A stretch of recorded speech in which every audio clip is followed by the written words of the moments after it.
यांच्यातल्या युतीविषयी कोणाच्या मनात संभ्रम नाहीये आणि कार्यकर्त्यांच्या मनात तर अजिबात नाही.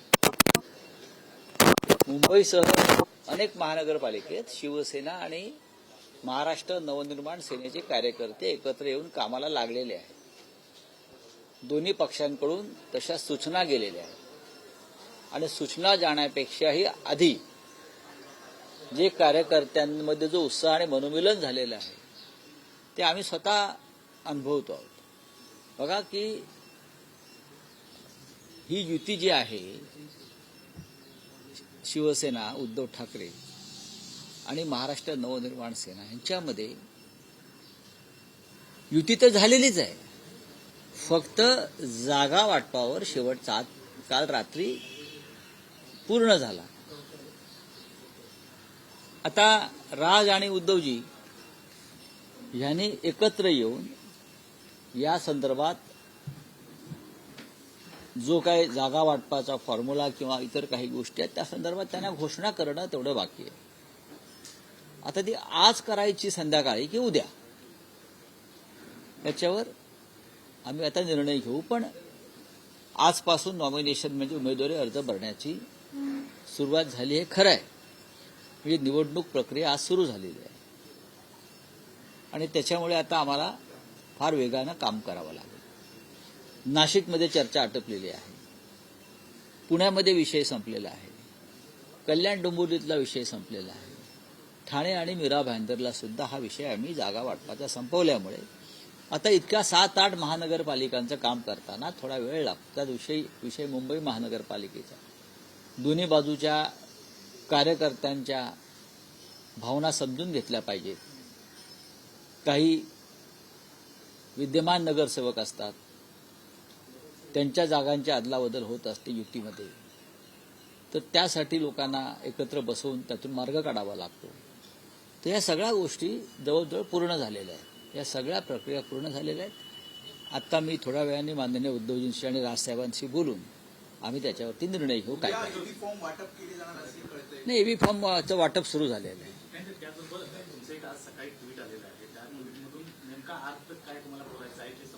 काय तुम्ही सांगा ना, सांगा ना.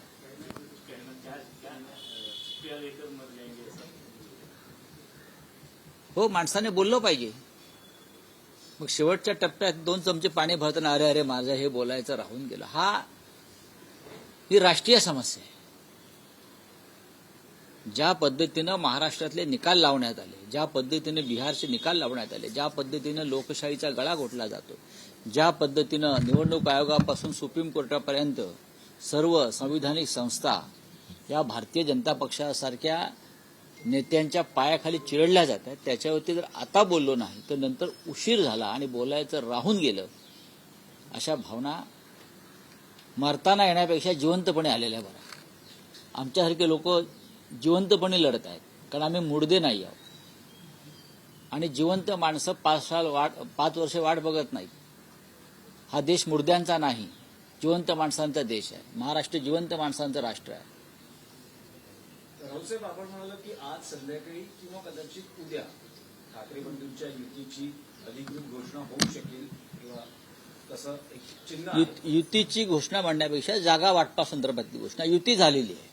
युती झाली, पण त्यात असं म्हणता अशी माहिती मिळते, राज ठाकरेंचं असं मत आहे की जोपर्यंत जागा वाटप पूर्ण होत नाही तोपर्यंत युतीची अधिकृत घोषणा का राजसाहेबांनी तुम्हाला अधिकृतपणे हे कळवलंय का? मला वाटतं नाही. राजसाहेबांनी असं काही केलेलं नाहीये. राजसाहेब आणि उद्धवसाहेब आम्ही सगळे एकमेकांच्या संवादामध्ये आहोत आणि त्यांचं म्हणणं चुकीचं काय आहे? जर त्यांनी तशी भावना व्यक्त केली असेल ते चुकलं का? की जागा वाटप पूर्ण झाल्याशिवाय कुठली युती जाहीर होत नाही ना. मग शिंदेची आणि भाजपची युती काढली आहे जाहीर करण्याची. अजित पवार आणि भाजपमध्ये अद्याप युती का डिक्लेअर झाली नाही?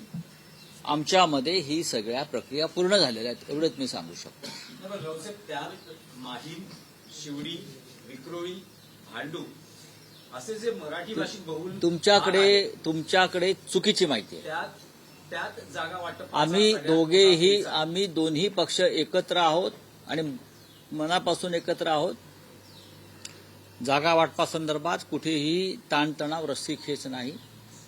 भांडूप किंवा इतर जे तुम्ही भाग म्हणताय हे त्यांना गेले काय किंवा आमच्याकडे आले काय, ते शेवटी युतीमध्येच राहणार आहेत या भावनेतून आम्ही काम करत आहोत. त्याच्यामुळे कोणी एखाद्या जागेसाठी अडून बसलाय असं कुठेही आमच्या दोन पक्षामध्ये घडत नाही. या चुकीच्या बातम्या तुमच्यापर्यंत जे देत आहेत हा त्यांना माझा संदेश आहे.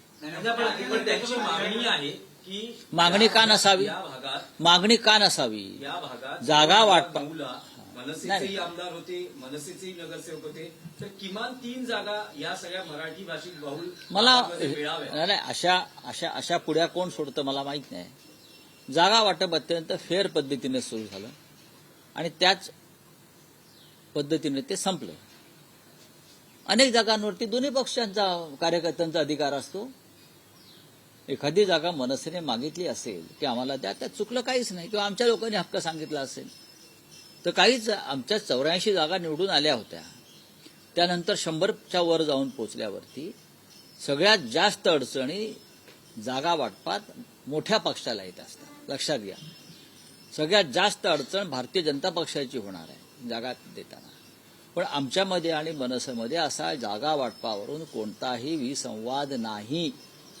जागा तुमच्याकडे राहिली काय, जागा आमच्याकडे राहिली काय, ती मराठी माणसाच्या युतीतून जिंकून येणं महत्वाचं आहे. कार्यकर्ते संभ्रमात आहे. 2017 एवढं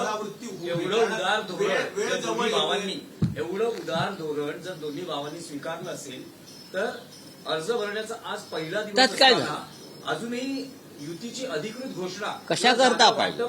केलं जात नाही. ज्या दिवशी वरळीच्या डोममध्ये 2 भाऊ एकत्र आले तेव्हाच युतीची घोषणा झाली. तुम्हाला चिंता कशा करता पाहिजे की आता का घोषणा नाही, उद्या का घोषणा नाही? करू ना, आम्ही ठरवू आणि तुम्हाला सांगू. तुम्हाला पाहिजे त्या तारखेला आम्ही करणार नाही. तुमचा अजेंडा मीडियाचा राबवणार नाही. आमचं जे शेड्यूल ठरलेलं आहे त्यानुसार आम्ही करणार. कार्यकर्ते म्हणतात 2017ची पुनरावृत्ती होणे अगदी शेवटच्या घटकापर्यंत होणार नाही. असं कार्यकर्ते काही म्हणत नाहीये.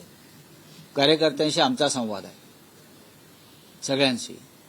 कार्यकर्त्यांच्या मनामध्ये ह्या वेळेला कोणताही संभ्रम नाही. त्यावेळेला जे काही तुम्ही म्हणताय तेव्हा चर्चा सुरू झालेली नव्हती, तेव्हा सगळे हवेतले हवाबाण हरडे बाण होते. आता रिसर चर्चा, बैठका, जागा वाटप पूर्ण झालेलं असल्यावरती कार्यकर्त्यांनाही माहिती आहे कुठे काय चाललं आहे आपापल्या भागात. त्याच्यामुळे तुम्ही कार्यकर्त्यांची चिंता इतरांनी करू नये. राजकीय पक्षांना माजी नगरसेवक आपले गेलेले आहेत, ते जर परत येत असतील तर त्यांना दरवाजा उघडा असणार का? कशा करता? कारण प्रत्येकाला तिथे सीट मिळेल असं दिसत नाहीये. आमचं जागा वाटप आणि तिकीट वाटप पूर्ण झालेलं आहे आणि निष्ठावान कार्यकर्त्यांचं उमेदवारी कापून गद्दारांना त्या जागा द्याव्यात एवढी वाईट वेळ शिवसेनेवर आलेली नाही. सर्व राजकीय पक्षांना भीती आहे की बंडखोरी होऊ शकते. त्यामुळे सगळ्याच राजकीय पक्षांनी हे धोरण स्वीकारलं आहे का की जागा वाटप किंवा अधिकृत घोषणा ही करण्यास थोडा विलंब करा? मला असं वाटत नाही. शिवसेना युबीटीमध्ये बंड होणार नाही. बघा, बंड कुठे होत नाही, बंड कुठे होत नाही. पण या वेळेला शिवसेना आणि मनसे युतीमध्ये अशा प्रकारचं काही घडेल असं मला वाटत नाही. शरद पवार सुद्धा सोबत असतील. शरद पवार साहेबांच्या पक्षाशी जयंतराव पाटील चर्चेमध्ये आहेत. ते आमच्या जी जागा वाटपातली आमची जी टीम आहे, स्वतः उद्धव ठाकरे साहेबांशी जयंत पाटील चर्चा करतात. काँग्रेस हा विषय बंद झालेला आहे.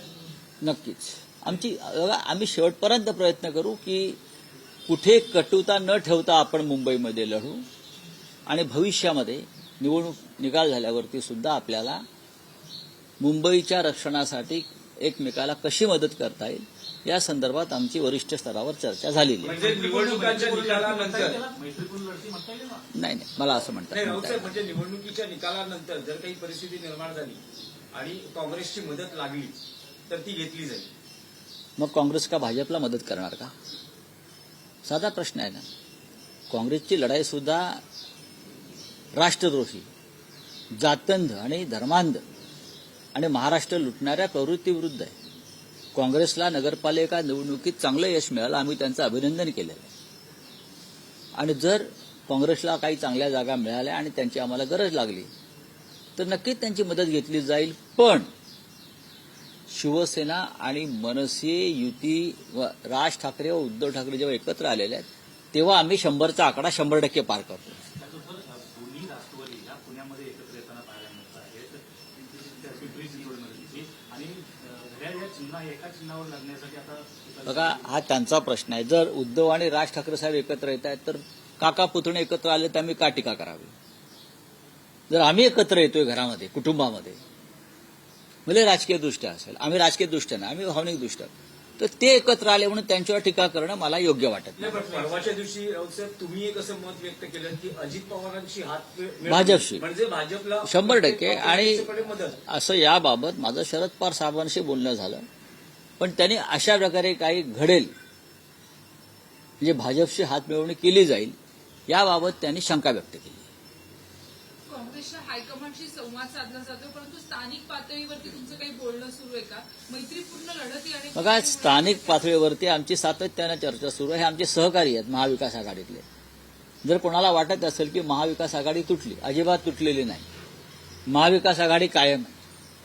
काँग्रेस, राष्ट्रवादी काँग्रेस, शिवसेना, डावे पक्ष हे सगळे आम्ही अजून एकत्र आहोत. महानगरपालिका, स्थानिक स्वराज्य संस्थांच्या निवडणुकीमध्ये अनेकदा वेगळे निर्णय घ्यावे लागतात. चला, धन्यवाद. काल सर्वोच्च न्यायालयाने माणिकराव कोकाटे यांना ठीक आहे. दिलासा दिला. सर्वोच्च पृथ्वीराज चव्हाण यांनी सगळं समोर आल्यानंतर सांगितले 350 जीबीचा हा सगळा डेटा. त्यातला किती आलाय? 2 GB झालाय. तुम्हाला वाटतं काही नावं 100% आहेत. ती दडपण्याचा प्रयत्न सुरू आहे. काही डील सुरू आहे ट्रम्प प्रशासनाशी, पण त्याला किती यश मिळेल मला माहित नाही. इटलीमधनं हद्दपार झालेला प्रकल्प आता कोकणात येऊ घातलेला आहे. उदय सामंत म्हणतात कोकणाचं डम्पिंग ग्राउंड झालेलं आहे केमिकल म्हणजे रासायनिक कारखान्यांसंदर्भात. प्रत्येक समुद्र असल्यामुळे बाजूला किंवा नद्या असल्यामुळे शुद्ध रासायनिक प्रकल्पांना त्याची गरज असते आणि सगळे जगातून हद्दपार केलेले रासायनिक प्रकल्प हे कोकणामध्ये डंप केले जातात. हे चुकीचं आहे. चला, चंद्रपूरमध्ये पराभवानंतर आता मुनगंटीवार खूप नाराज असेल. असं आहे की तो त्यांचा व्यक्तिगत प्रश्न आहे ना.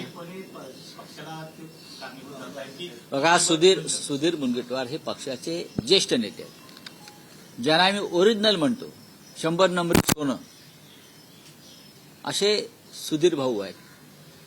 पक्षाचा मूळ ढाचा आणि साचा काय आहे, विचार काय आहे, संघाचे स्वयंसेवक आहेत, त्याच्यामुळे त्यांची वेदना ही असणारच की बाहेरून आलेल्या लोकांनी पक्षाचा ताबा घेतलेला आहे आणि ते पक्ष चालवतात.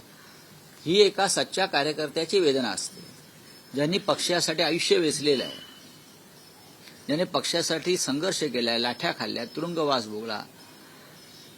अशा कार्यकर्त्यांपैकी एक सुधीर मुनगंटीवार, जे मूळ भाजपचे लोक आहेत विदर्भात, त्यात नितीन गडकरी साहेब आहेत, देवेंद्र फडणवीस आहेत, सुधीर मुनगंटीवार आहेत. त्याच्यामुळे त्यांच्या वेदना ह्या वेदनाच असणार ना. सर, आपने एक सर ट्वीट किया हुआ है जिसमें आप ये कह रहे हैं, आपने जो ट्वीट किया है उसमें वो कह रहे हैं कि आपने जो कहा है कि अभी हमें बोलना चाहिए था वरना हम अपनी चुप्पियां लेके मर जाएंगे. हाँ, क्या चुप्पियां- ये इशारा कांग्रेस को लेकर है? सबके लिए है. जो आज चुप बैठे हैं, जिसकी जो हालत है, संविधान की जो हालत है, सुप्रीम कोर्ट की जो हालत है, सबका आवाज दबा दिया है.